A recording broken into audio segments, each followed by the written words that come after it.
Tá todo mundo me ouvindo direitinho, irmão? Pode deixar assim mesmo, que daqui a pouco pode ser que eleva um pouquinho a voz e... Irmão, para nós assim é uma honra, um prazer. Não é jargão de pregador, tá, irmão? É uma honra mesmo. Porque com quem eu compartilhava que estaria aqui, falou assim, meu irmão, o Zé Carlos, eu falei, meu Deus, o pastor Bruno pregando, uma vez que eu vi aqui no encontro de casais, aqui eu falei, meu Jesus, que responsabilidade, né? E homens de ensino para esses dias, irmão. Então nós precisamos valorizar, porque esses são dias de manifestações, mas também muitos falsos profetas irão se levantar. Então nós vamos precisar ficar muito atento, porque a Bíblia diz que o inimigo ele vai vir ao nosso derredor bradando como o leão. Ele vai falar como Jesus, vai se vestir como Jesus, ele vai ter oratória talvez de um grande pregador. Ele só vai vir como, mas ele não é o leão. Então vai ter muitas pessoas que vão falar bem, vai ter uma oratória boa, e a Bíblia diz que muitos de nós seríamos enganados.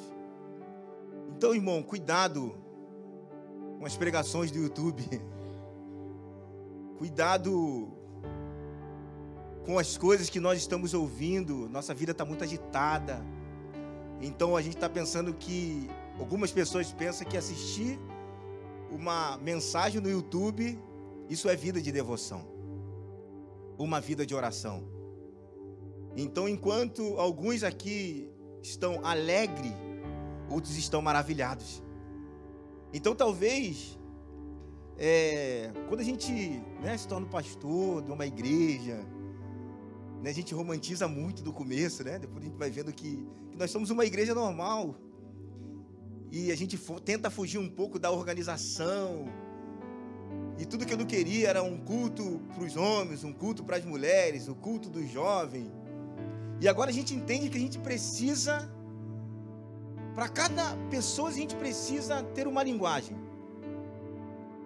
Então a gente sempre fugindo disso, porque a gente queria ser algo interdominacional. Não quero ser pastor de ninguém. Talvez o Senhor nem me chamou para isso. Eu sempre costumo dizer que aquele que fala que é, irmão, esse não é. Porque primeira coisa, algumas pessoas dizem, você vai ter a convicção de quem ele é. Irmão, de fato, quem sabe o que é o trabalho de um pastor, ele nunca quer ser. Quem caminha do lado do pastor, hoje eu pergunto para os meus filhos, ele fala assim, pai, eu não quero ser pastor. Eu falei, o que tu quer? Ele falou, eu quero ser jogador de futebol. Porque antes a gente achava que, quando os nossos filhos escolhem uma outra profissão, a gente acha que nós falhamos na missão. Porque os nossos filhos não tinham o direito de escolha. Então hoje nós começamos a entender que os nossos filhos, a faculdade pode se tornar para eles um campo missionário. Então agora nós estamos entendendo que a igreja não tem a ver estarmos reunidos no domingo. Então eu venho à igreja no domingo e me torno a igreja na segunda. Então quando eu não perco essa ordem do culto, quando eu entendo que o culto não só tem a ver com o domingo, quando eu entendo que o meu culto começa na segunda, porque quando nós olhamos, abra comigo aí, irmão, João 3:3, e hoje, como diz o tema, a rota já está sinalizada. Isso é muito bom, irmão, porque hoje, nos nossos dias, as pessoas querem estabelecer algo, construir impérios.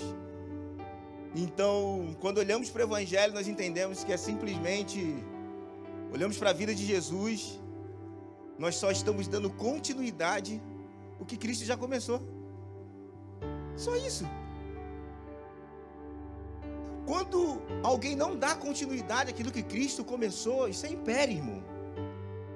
O que é o Evangelho? Tudo aquilo que nem eu e nem você podemos fazer. Por quê? Porque já está pronto. Porque não tem a ver comigo e nem com você, tem a ver com Ele. porque dele, por ele e para ele foram feitas todas as coisas. Então é tudo aquilo que nem eu e nem você temos a capacidade de fazer. Então eu costumo dizer, pastor, o que é o churrasco morador de rua? Não é o evangelho, só faz parte dele.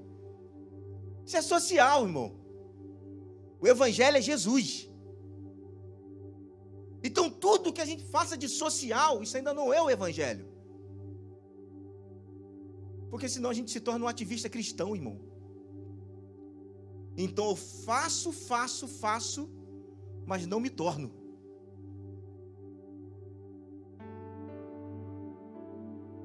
Então eu faço para Deus, mas não faço com Deus. Então tem muita gente fazendo para Deus, mas não está fazendo com Deus. Porque evangelho não tem a ver com o seu serviço. Evangelho não tem a ver com aquilo que eu faço, mas com quem eu estou me tornando.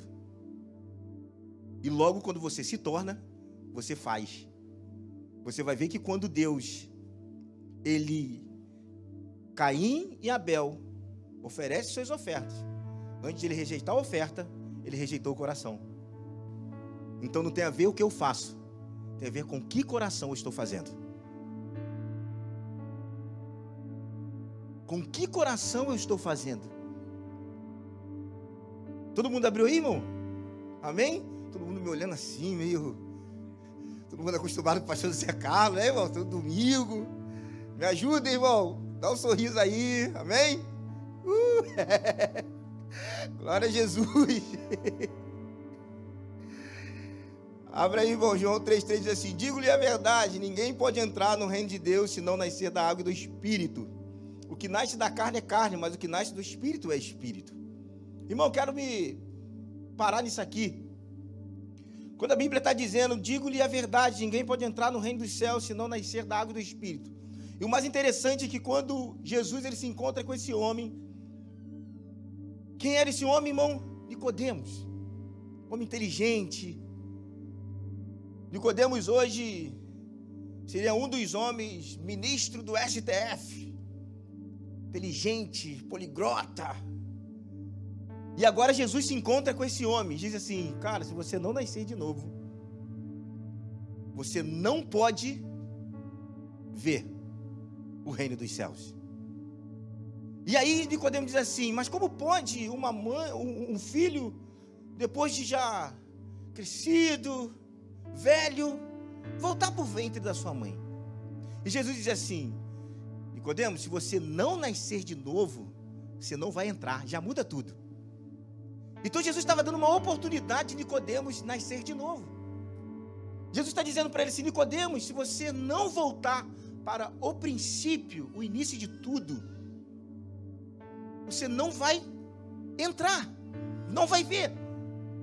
E Nicodemos rapidamente tem uma resposta para Jesus, diz assim, se você não nascer de novo, você não vai entrar. Irmão, Jesus está dizendo para ele, você precisa voltar para o princípio. O que é isso, irmão? Entender que a rota já está sinalizada. Então, desde o princípio, ele era o verbo. Desde o princípio, ele era Jesus. Então, quando Jesus está dizendo, o que Jesus está dizendo é voltar para o jardim, o lugar do relacionamento. Se eu não volto para o lugar do relacionamento, não tem como eu nascer de novo. Então esse lugar da intimidade, esse lugar do relacionamento, todos os dias o Senhor me leva para o princípio, a ordem certa do culto. O que é a ordem certa do culto? É entender, irmão, entenda uma coisa. Às vezes a gente canta algumas canções, nós entendemos isso, que algumas canções quando diz, Senhor, nós preparamos um lugar para você. Irmão, mas isso nós cantamos porque amamos ao Senhor, como meninos, e dizemos, Senhor, nós te amamos, nós preparamos um lugar para que você venha, e isso é muito bom, mas o que nós precisamos entender, que mesmo eu e você, no ápice da nossa espiritualidade, nós temos capacidade de preparar um lugar para que Ele venha. Por quê, irmão? Porque quem vem primeiro, Adão ou jardim? O jardim.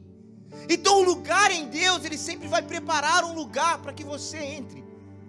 Ele vai sempre preparar um lugar para que você esteja. Então você não tem como preparar um ambiente para Ele. Porque no lugar em Deus, o nascer de novo é um lugar pronto. E por isso que nós estamos cansados com a nossa vida agitada. Porque nós achamos que temos uma capacidade de preparar um lugar para Deus. Então essa capacidade nós não temos, porque Ele já preparou tudo. E Adão, quando ele entende essa ordem do culto, o dia que ele perde essa ordem, Deus chega no jardim e pergunta: Adão, onde tu estás, Adão? Não era porque Deus não sabia.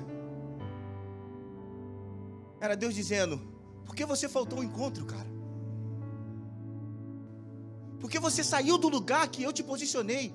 Se posicione, Adão. E algumas pessoas perguntam: pastor, e se Adão não pecasse, o que iria acontecer? Eu não sei, irmão, porque não está na Bíblia. Então nós queremos ter resposta para tudo, nós queremos achar tudo, mas só que na Bíblia não tem eu acho. A Bíblia é em verdade vos digo, porque ela é uma verdade, ela é clara. Então nós precisamos entender nesses dias que nós só precisamos entrar. Quando Jesus ele diz: entra no teu quarto, fecha a tua, porque o teu pai que vai entrar ou que já está? Quem entra? É o pai ou você? Ele já está. Entra no teu quarto, porque ele já está lá. O problema é que nós não entramos no quarto, no lugar de relacionamento. Então quando eu quebro o princípio de viver o culto na segunda, quando eu não vivo o culto na segunda, eu quebro o princípio de estar em comunhão no domingo. Porque todos que vivem o culto na segunda não quebram o princípio de estar em comunhão no domingo. Porque quem está no lugar de relacionamento sempre vai estar em comunhão no domingo. O problema, irmão, é que nós não conseguimos enxergar algumas coisas. Esses são dias que nós vamos adorar aquilo que estamos vendo. Nós precisamos voltar para um lugar de relacionamento, assim como Isaías, ele teve uma visão do trono de Deus. Isaías, ele estava vendo a terra um caos. Aí o Senhor diz assim: vem para cá, amigo. E agora as pessoas começam a declarar santo. Então, fora de Deus eu vejo o caos, em Deus eu vejo a glória. Porque agora eu não vou andar com a notícia da Globo. Porque nós não dependemos de candidato, quem vai ganhar ou quem vai perder. Eu não dependo de quem, de que a carne está barata ou que a carne está cara. Nós estamos comendo carne do mesmo jeito, porque a nossa provisão é o Senhor. Então agora eu não olho mais e dizer: ai meu Deus, como é que vai ser depois de outubro? Para mim não importa, irmão. Porque a minha esperança não está na terra, está nele.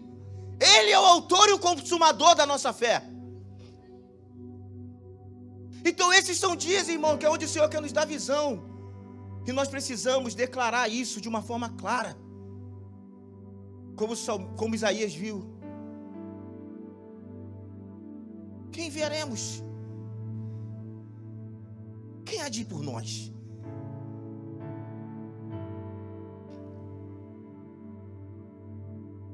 Irmão, quem está na terra não consegue ver essas coisas. É por isso que Jesus ele diz para João: João, suba para cá, porque eu te mostrarei as coisas futuras. Se você não entrar para o lugar de relacionamento, querido, você ainda vai ficar na expectativa de um debate. Quem vai ganhar? Como vai ser? Mas no lugar de relacionamento nós entendemos: ele não perdeu o controle de nada. Ele continua sendo o mesmo. Ele é o alfa, ele é o ômega, ele é o princípio, ele é o meio, ele é o fim. Ele está no nosso amanhã. Nós achamos que ele perdeu o controle. Então você vai ver que a revelação se materializa na vontade eterna de Deus, se dá na medida que o Espírito Santo se move. E o que acontece em Gênesis? E Deus criou os céus e a terra. E o que a terra estava, irmão? Sem forma e vazia. E havia trevas sobre a face do... E disse o que Deus? haja. Então ele não olhou para a terra e disse: oh, está com muito escuro, está trevas. Ele disse: haja. Então eu não olho a terra na perspectiva dos meus olhos, mas na perspectiva de Deus. Porque os meus olhos sempre vão ver trevas, os meus olhos sempre vão ver caos. Mas quando nós entramos num lugar de relacionamento, nós vamos ver glória, nós vamos ver luz. Em João 1:1 diz o quê? Que o verbo se fez. E o verbo se fez. Então ele é quem garante que no fim tudo será conforme foi estabelecido desde o princípio. Então é isso que nós precisamos entender. Que tudo foi estabelecido desde o princípio. Irmão, nós não podemos sair desse lugar. Ele é o verbo. E o verbo se fez. E esse verbo amou tanto que ele se entregou, cara. Sabe como você demonstra o seu amor por Jesus? É o quanto você se entrega. Porque o verbo amou tanto que se fez e habitou. Ele ama habitar, irmão. Ele ama estar junto. Ele ama o ambiente de relacionamento. Por isso que ele diz: façamos o homem. Porque o nosso Deus é um Deus que ama a se relacionar. O nosso Deus é um Deus que ama a estar com você todos os dias. Entra no teu quarto, fecha a tua porta, porque o teu Pai que está em secreto. Então você vai ver que no termo grego, de modo geral, o termo telios, que quer dizer completo. Esse termo quer dizer completo, perfeito, plenamente crescido, maduro, plenamente desenvolvido, ou seja, aquele que atingiu o seu propósito. Esse era o nosso Deus, esse é o nosso Deus, o Deus que atingiu o propósito maior, o nosso irmão mais velho que amadureceu a tal ponto de se entregar. Nós precisamos, irmão, como que nós conhecemos um homem maduro? Aquele que encontrou o seu propósito. Então hoje o maior problema da nossa geração é se encontrar consigo mesmo. É uma geração com conflito com a paternidade. E homens que casam, mas não se encontram. Então um homem sem propósito, uma mulher sem destino, irmão. Porque quando eu encontro o meu propósito, a minha mulher se encontra no dela. Então quando eu encontro o meu propósito, meus filhos vão se encontrando. Porque o lugar de relacionamento vai fazer com que a comunidade se encontre. Porque a comunidade vai entender, o lugar de relacionamento não tem a ver com o culto no domingo, mas tem a ver em permanecer no lugar na segunda.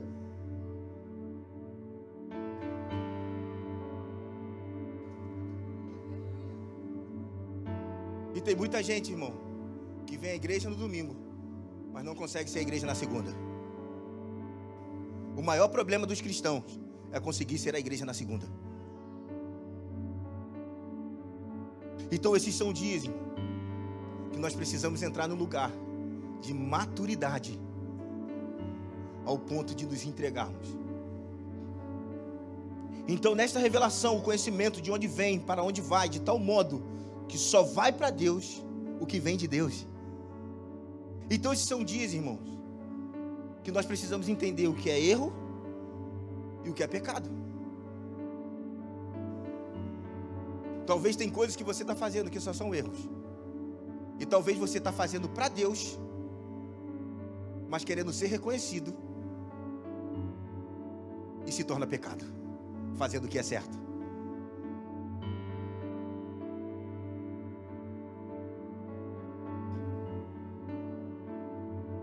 Porque o verbo se fez. Ele se fez a tal ponto de se entregar. E o que vem da palavra logos, a palavra revelada. E quando você vai mais um pouquinho, essa palavra fala de um cálculo de avaliação.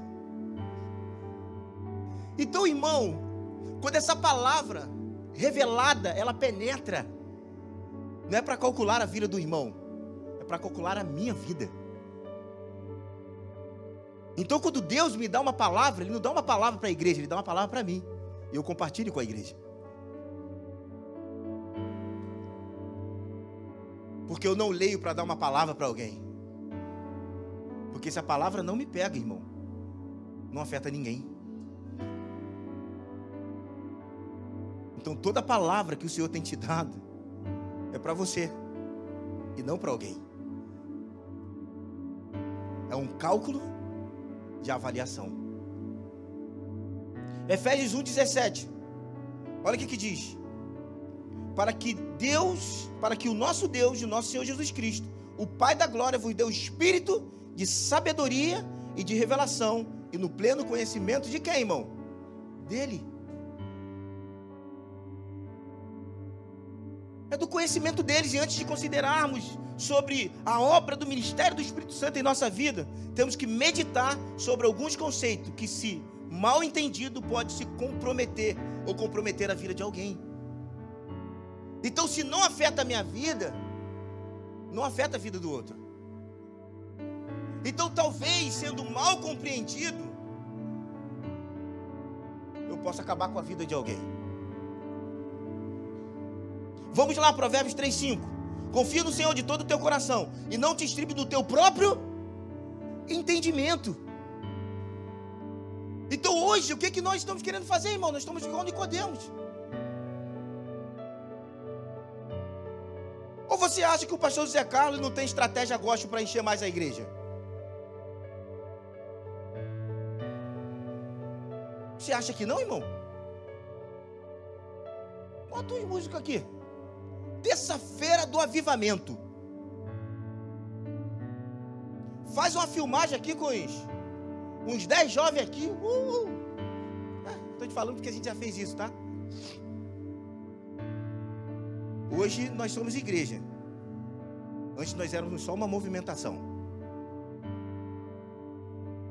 E as pessoas gostam de movimento, irmão, mas elas não querem palavra. Talvez se eu desse uns 3 pulos, uns 10 gritos aqui, você estaria mais agitado. Porque é do ser humano. Mas o que nós precisamos entender é que essa palavra, ou a canção que toca as nossas emoções, ela precisa tocar o nosso espírito. Porque se não toca o teu espírito, só vai ser uma movimentação para o dia. E amanhã nós somos o mesmo. Porque estamos mais preocupados com uma movimentação do que de fato viver o evangelho de Jesus. Porque a igreja se acostumou com isso. Agitada, serviço, reunião solene, culto de oração. Só tem 5, irmão. Ou então vamos ter um grupo de intercessores.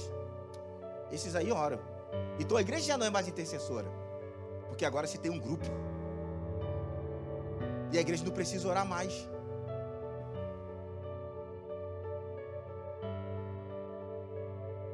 E aí, irmão, mistificamos tudo. Aí agora eu faço jejum, porque agora o meu jejum ele tem a capacidade de expulsar o demônio. Aí você vai ver que quando Jesus ele chega, aquele jovem endemoniado, Senhor, os teus discípulos não conseguiram expulsar o demônio. E eles falam: ô homens de pequena fé, até quando? Aí Jesus foi lá. A presença de Jesus foi suficiente para que o demônio fosse embora. E aí agora a gente acha que o jejum que eu faço tem a capacidade de expulsar alguma coisa. Eu não faço jejum para me tornar santo, irmão. Eu faço jejum porque eu já sou santo. Eu faço jejum para permanecer santo. Porque o jejum, ele não tem a capacidade de se santificar. Porque quando eu acho que o meu jejum tem a capacidade de me santificar, eu anulo o que Cristo fez na cruz.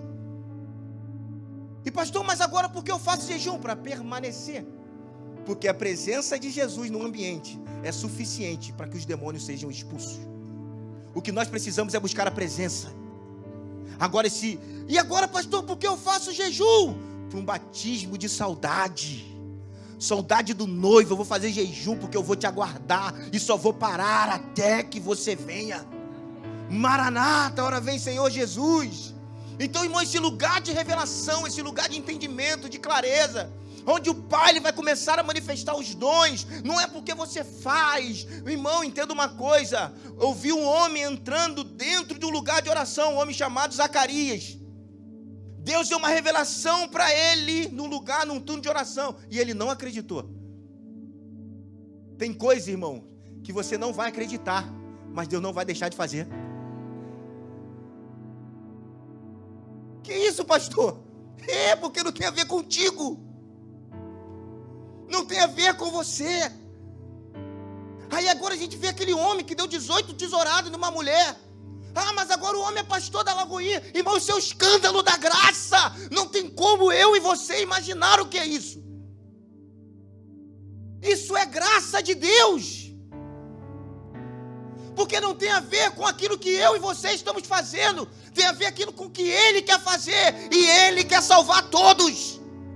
Mas só que isso é a partir do nascer de novo. Enquanto você não nascer de novo, você sempre vai ver com os seus olhos carnais.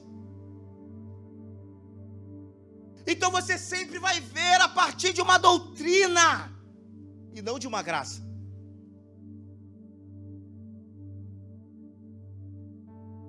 E vamos querer sempre dar jeito para tudo, porque nós achamos que temos a capacidade de fazer, irmão.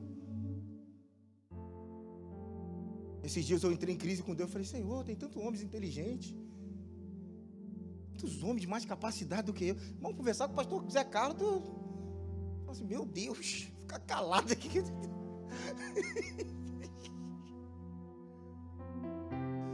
Meu Deus, de onde tira isso, irmão? Que Bíblia ele está lendo?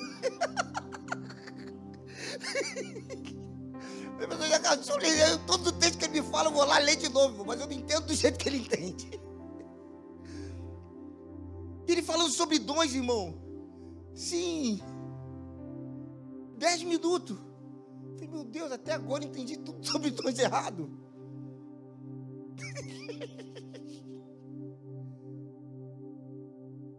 Irmão, nosso Deus é um Deus geracional.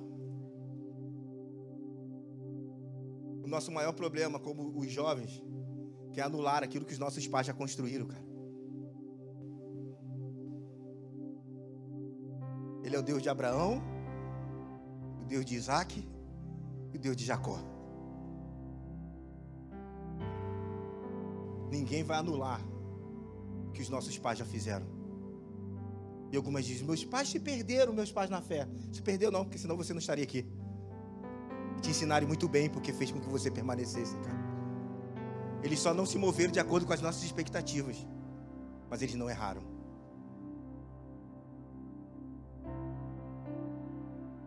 Nós não podemos descredibilizar aquilo que os nossos pais construíram. É por isso que eu não perco as minhas raízes, as minhas origens. As pessoas perguntam, pastor, o que tu é? Eu sou batista, irmão.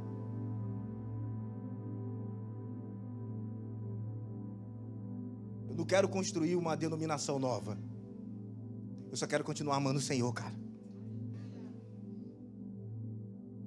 E quando nós entramos nesse lugar de arrependimento, quebrantamento, irmão, o Senhor ele continua fazendo.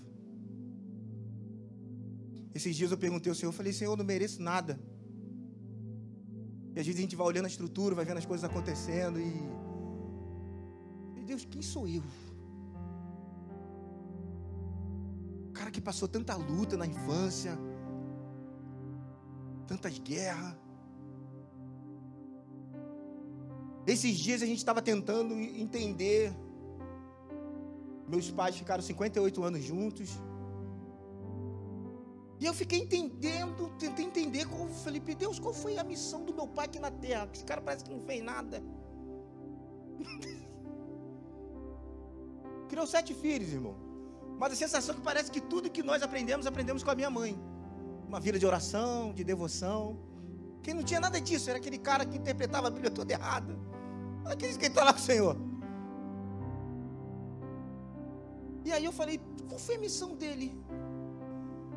Minha mãe, imagina 50 anos atrás, uma mulher com 2 filhos, solteira. Era comparado a uma prostituta, irmão, naquele tempo. E o Senhor falou assim, eu trouxe teu pai na terra para dar dignidade para sua mãe, cara. Às vezes a gente não entende o que Deus faz, cara.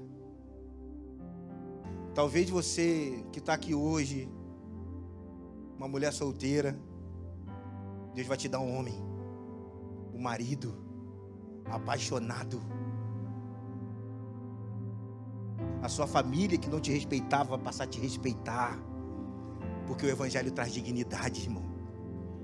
O Evangelho, ele muda caráter, ele muda a pessoa, ele nos faz alguém melhor todos os dias. Por isso que todos os dias digo: Senhor, Tu és o meu anseio. A minha oração não é a oração do fariseu, irmão, soberano Deus e eterno Pai. Minha oração é: Senhor, eu só faço lambança. Jesus, eu sou muito ruim sem Você. Imagina se eu não tivesse Você.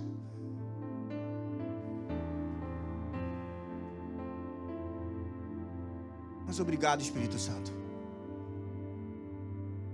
Irmão, eu peguei uma palavra, Salmos 1, e estou levando isso para a vida. Bem-aventurado é o homem que não anda segundo o conselho dos ímpios, nem se detém na roda dos escarnecedores. Antes do seu prazer é meditar na lei do Senhor, e na lei do Senhor medita dia e noite, e ele será como uma árvore plantada junto aos ribeiros. Irmão, onde as folhas não murcham, não secam, e dará os seus frutos nas estações certas. Irmão, nós precisamos estar como uma árvore plantada junto aos ribeiros. E esses dias eu vim conversar com o pastor e falou: Pastor Davi, eu estou com uma palavra, cara. Eu estou plantado junto aos ribeiros. Porque, irmão, talvez você está pensando: mas a árvore está parado. Talvez, irmão, você não fazer nada esses dias é cumprindo o propósito de Deus, parado, entendendo os ciclos. Porque a sensação de como estamos parados, não estamos cumprindo o propósito. Talvez o seu propósito para esses dias é: fique quieto, cara. Faça uma reunião solene, entra no lugar de oração. Porque eu vou fazer como uma árvore plantada junto aos ribeiros, e logo daremos os frutos nas estações certas. Mesmo parado, você vai entender as movimentações, cara. Então esses são dias onde nós precisamos se apaixonar por Jesus. Ele precisa ser o nosso anseio. Isaías 48, 17. Assim diz o Senhor, o teu Redentor, o Santo de Israel: sou o Senhor, o teu Deus, que te ensina o que é útil.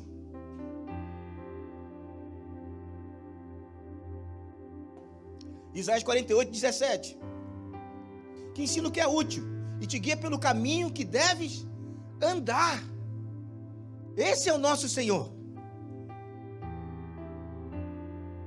Então, quando falamos do conceito pecado, é comum pensarmos que o pecado é algo errado que fazemos. E muitas vezes nós percebemos que se trata de algo que está muito além de definir que é determinada ação, de estar certo ou errado.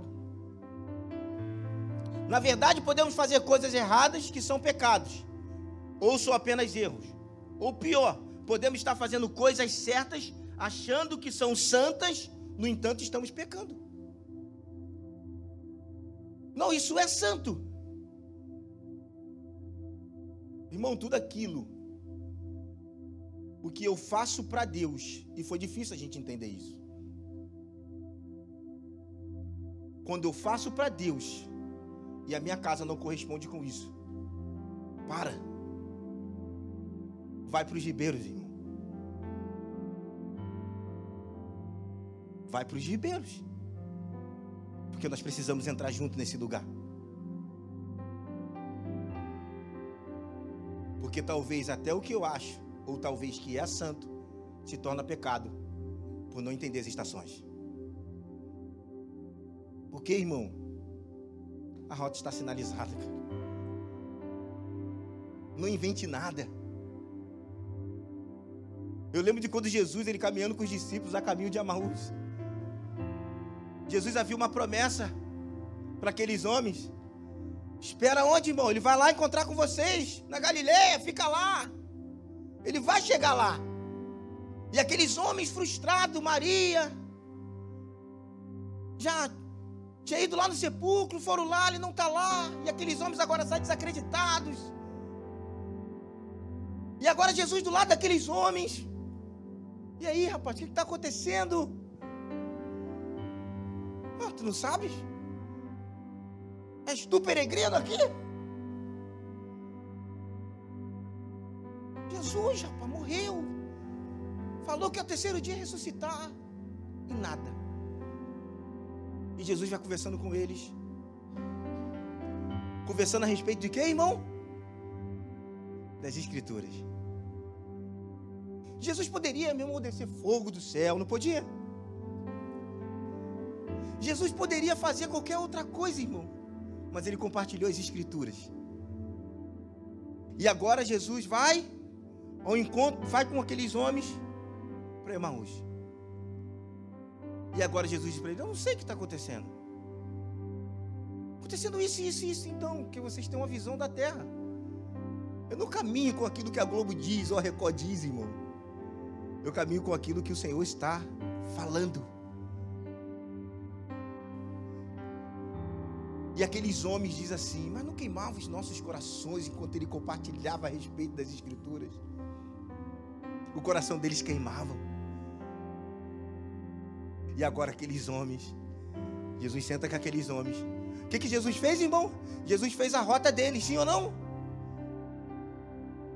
Jesus, por algum tempo, saiu da rota que estava sinalizada. Por conta de dois homens que eram apaixonados por ele e esmureciam na fé. E agora Jesus faz a rota deles.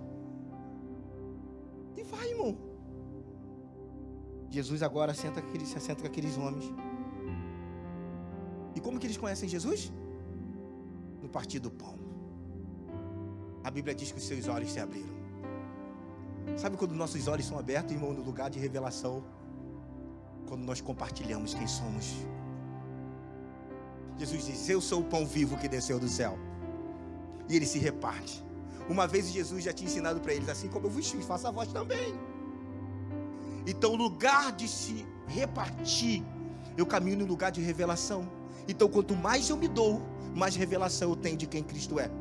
E agora aqueles homens abrindo os seus olhos, Jesus fez a rota deles, sim ou não? E Jesus agora, o que ele diz? Agora eu preciso ir. O que eles fazem? Levantam. E agora eles fazem a rota de Jesus. Irmão, entenda uma coisa: por alguns instantes Jesus pode até fazer a sua rota, mas um dia ele vai falar: querido, vamos embora. Agora você vai fazer a minha. Por conta de dois homens. Imagine que Jesus não faz pela igreja, irmão. Havia uma necessidade no Espírito de Jesus de passar por Samaria por conta de uma mulher. Porque a rota já estava sinalizada. Os discípulos não entenderam. E quando caminhamos no lugar de revelação, aquela mulher chega: oh Senhor, como que pode você me dar uma água que eu nunca mais vai ter sede? E Jesus disse: eu vou ter uma água para você, se você beber dela você nunca mais vai ter sede. Ela disse: mas esse poço aqui é o poço do nosso pai Jacó. Como que pode? Muitas gerações beberam dessa água. Era uma boa historiadora, conhecia bem a história. E Jesus caminhando no lugar de revelação. É muito bom, irmão, você conhecer as Escrituras e caminhar debaixo de uma revelação. Porque, entenda uma coisa: conhecimento sem vida ensoberbece, irmão. Tem muitas pessoas cheias de conhecimento, mas não tem vida.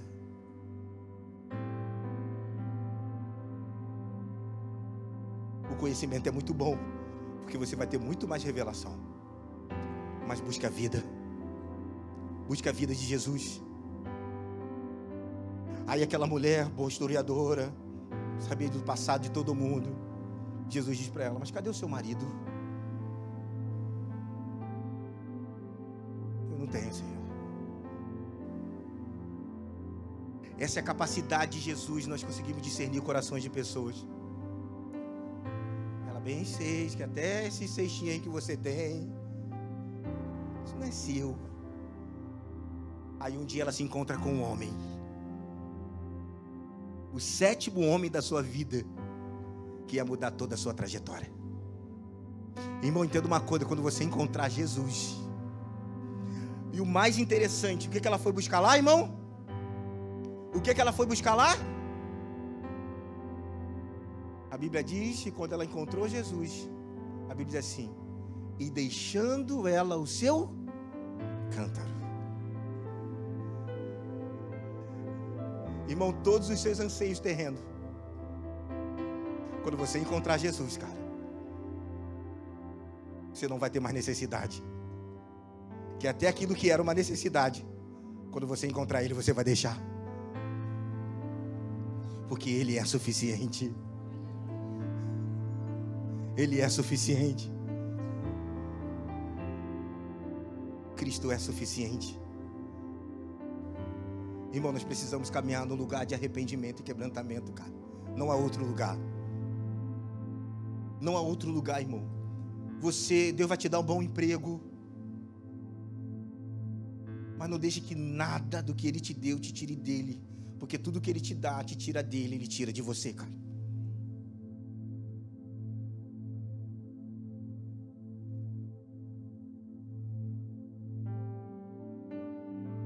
Ele precisa ser suficiente. Uma vez eu falei para o Senhor, Senhor, se a minha estrutura que o Senhor nos deu, nos tirar de você, arranque a estrutura de nós. E Ele fez isso, cara. Nós estávamos no galpão da Rubins. A estrutura nos tirou dele, irmão. Nos roubou a presença, a sensibilidade de senti-lo. Não havia mais aquele anseio, porque agora se tornamos igreja.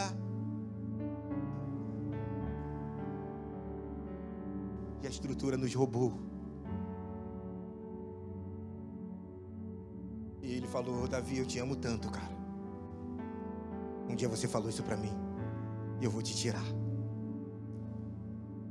E Ele tirou, irmão.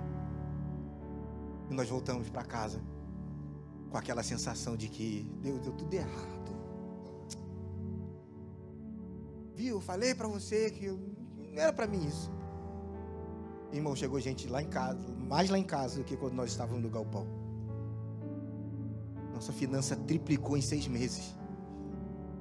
Nós fomos para Italiano, depois nós fomos para Turquesa, e agora nós estamos na Rua dos Diamantes. E o que a gente achava que a gente não iria conseguir fazer, nós fizemos, irmão. Nós fizemos nele. Falei: Senhor, nós não daremos passos sem você, cara. Irmão, não dê passos sem Jesus. Um dia, Deus fez uma proposta para Moisés. Uma proposta boa para pastor. Então, Moisés, eu vou tirar esse povo de você. Eu vou te dar um povo melhor do que esse. Moisés: não, Senhor. Se eu tirar esse povo, tiramos do Egito, e agora eles vão dizer que você tirou ele do Egito para matar a gente aqui. O que as pessoas vão pensar? O que as pessoas vão dizer do nosso Deus? E depois o Senhor vai dizendo assim: eu vou com você, Moisés. Eu vou levar, o anjo vai com você, os anjos. Irmão, como bons pentecostais, irmão, imagina, o anjo vai contigo, varão. Tu ia falar o quê? Eita, mistério aí já, né? Quando falava que o anjo estava na igreja. Falei: irmão, quando falar que o anjo está na igreja, irmão, sai voado, que o anjo está capenga até hoje. É juízo. E o povo está alegre que o anjo está na igreja. Quando fala que o anjo está na igreja, fala: vou sair de fininho. Não é não, pastorzão? Sai, que o bicho vai pegar, hein?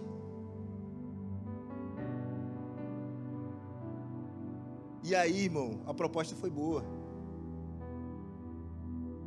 Ele disse: Senhor, eu não vou,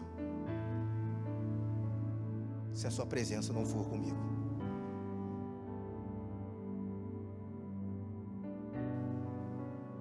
Irmão, isso tudo é muito bom. Mas quem somos na segunda? Quem somos na segunda? Precisamos voltar para o lugar da presença, irmão. Precisamos voltar para o lugar da intimidade. Precisamos voltar para o jardim. Nós precisamos chorar, irmão. Nós precisamos se quebrantar.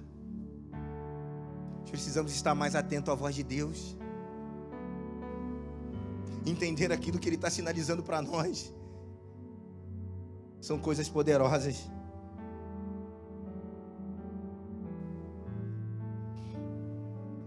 E João 1,12 diz assim: mas todos quantos receberam, deu-lhe o direito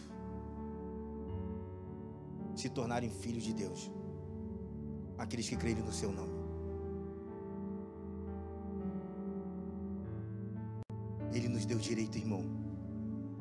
Quebranta o meu coração, quebra o meu coração, como a corça anseia pelas águas, minha alma anseia por ti, e me dá fome de ti, e me dá sede de ti. Quebranta o meu coração por ti, Jesus. Vamos voltar, quebranta o meu coração.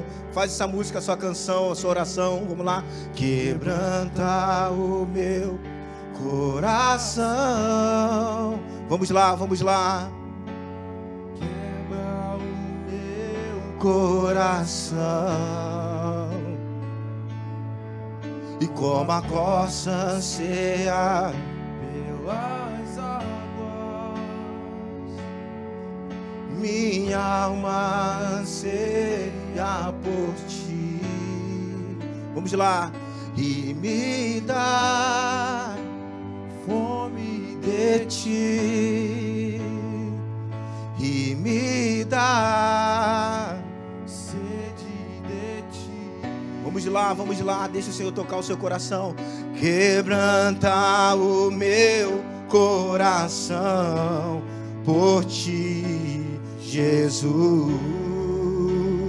Vamos lá, vou me desesperar, vou me desesperar quando olhar pra mim.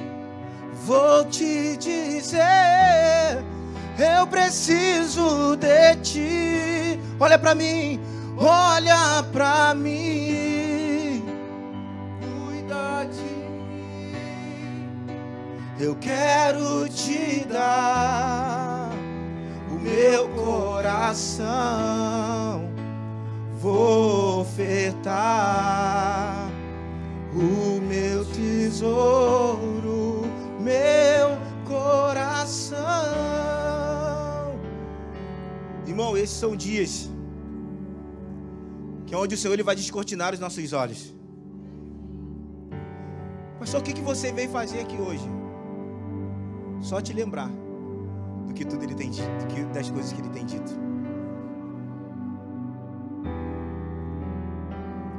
Só para se lembrar, irmão, das coisas que Ele nos disse.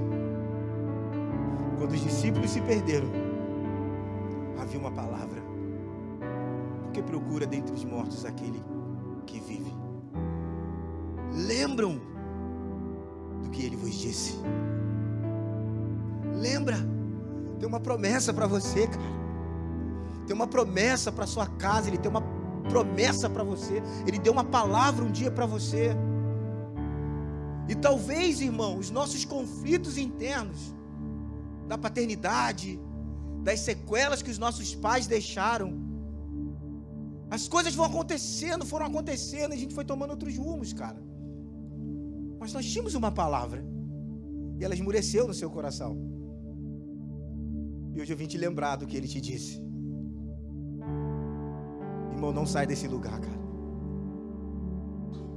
A palavra permanecer é aos trancos e barrancos.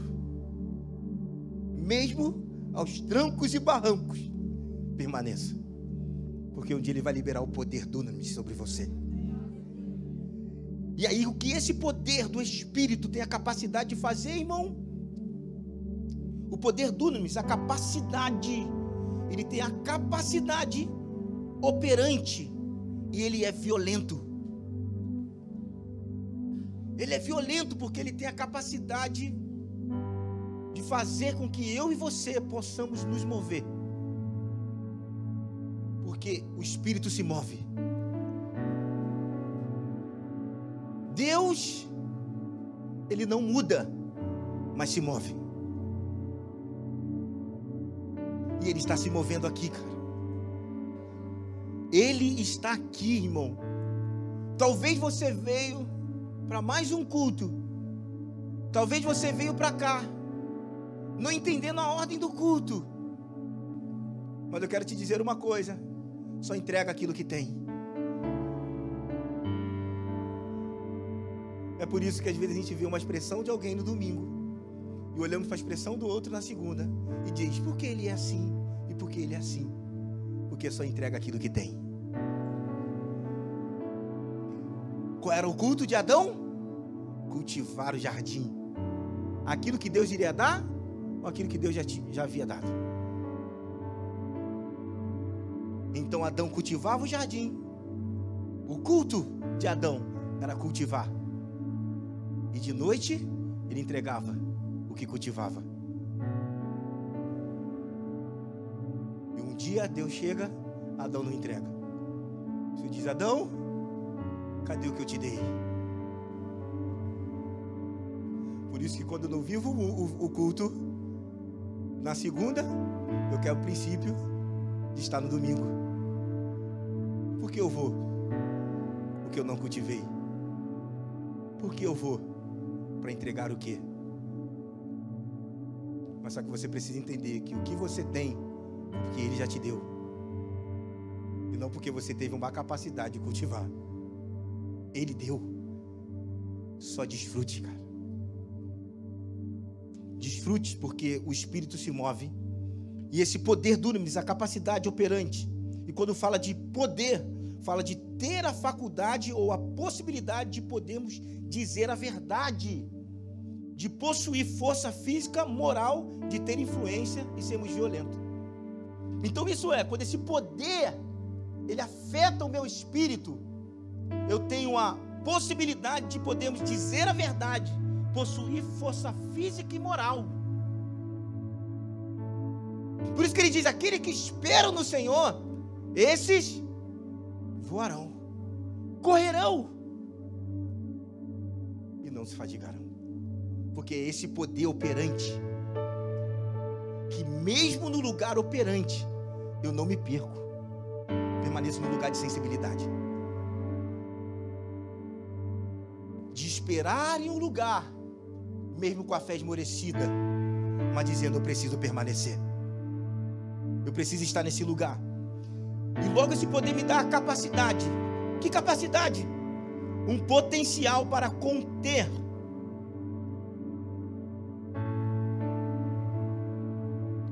Um potencial para conter, acomodar ou guardar algo. Poder de produção e de execução, rendimento máximo. Esse é o poder operante, de conter aquilo que Ele me deu, de acomodar, guardar algo, poder de produção, de produzir, de se compartilhar, de se repartir. As pessoas de fato saibam quem eu sou em Cristo Jesus. E Ele me dá esse poder de execução máxima. E logo vem a força, direção e sentido, que me dá a capacidade de gerar. Esses são os nossos dízimos. Esse é o poder de Deus, que me dá a capacidade de gerar, de multiplicar aquilo que eu sou. Esses são os discípulos, aqueles que decidiram ser disciplinados, mas que mesmo sendo disciplinados, permaneceram no lugar onde que foram tão tratados no seu espírito e na sua alma, que quando o próprio Pai, Jesus, diz: para trás de mim, Satanás, com esse poder operante de se multiplicar, ele não fica chateado com Jesus.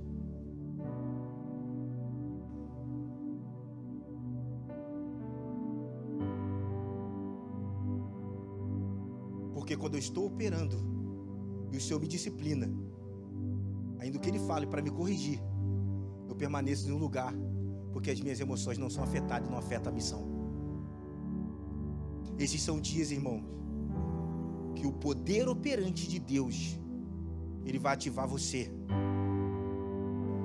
para que todas as pessoas que vierem sobre você com uma palavra de correção,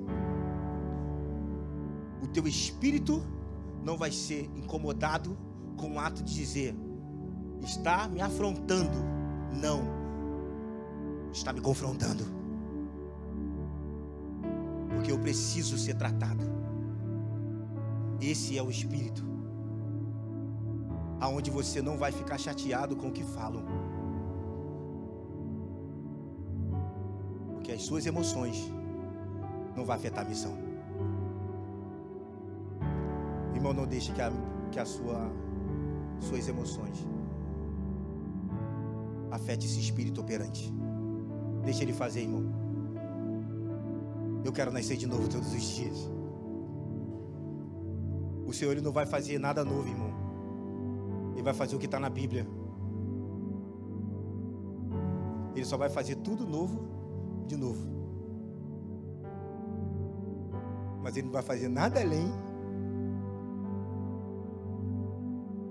Jesus não vai fazer nada do que não está na Bíblia. Lembram do que foi dito.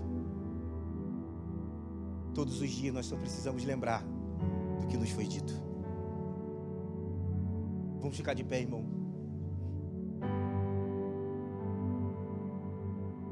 Os músicos, feche os seus olhos. Feche os seus olhos, querido. Feche os seus olhos. Feche os seus olhos. Deixe o Senhor Ele ministrar o seu coração. Deixe o Senhor Ele começar a operar no seu coração nessa noite. Deixe Ele ser cirúrgico, irmão. Deixe Ele tocar você. Feche os seus olhos e diz para Ele o que precisa ser tirado. Jesus, o que precisa ser tirado? Deixa Ele arrancar tudo hoje, irmão. Até hoje o Senhor Ele fez a tua rota, mas hoje Ele te deu um destino, irmão.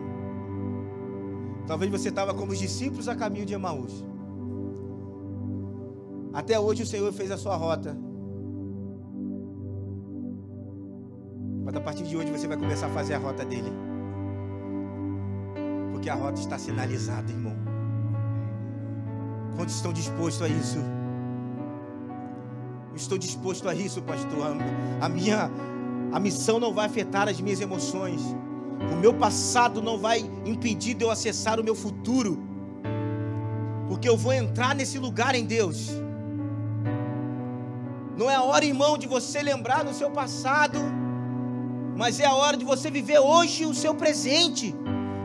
Viva a oportunidade que o Senhor está te dando hoje de viver isso.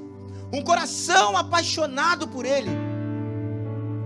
Viva essa oportunidade que o Senhor está te dando de sermos constantes, mesmo dos dias maus, permanecemos em um lugar. Irmão, esses são dias que aonde o Senhor está levantando os amigos do noivo, aqueles que vão dizer: o noivo vem. Alguns estão guardando as suas lamparinas, mas nós seremos aqueles que estão anunciando: o noivo vem. O noivo vem. Irmão, esses são dias, nós precisamos amar, nós precisamos perdoar, nós precisamos voltar para um evangelho puro e simples. É esse evangelho que precisamos, aonde exala a vida de Jesus, onde nós estamos preocupados com a vida do outro, mas um cálculo de avaliação da minha própria vida, onde eu não vou olhar para a vida do meu irmão, mas vou olhar para a minha, onde eu vou fazer uma análise da minha vida. Qual rota eu estou percorrendo? O que Jesus faria no meu lugar? Quais seriam as atitudes de Jesus? Feche os seus olhos, querido. Vamos orar.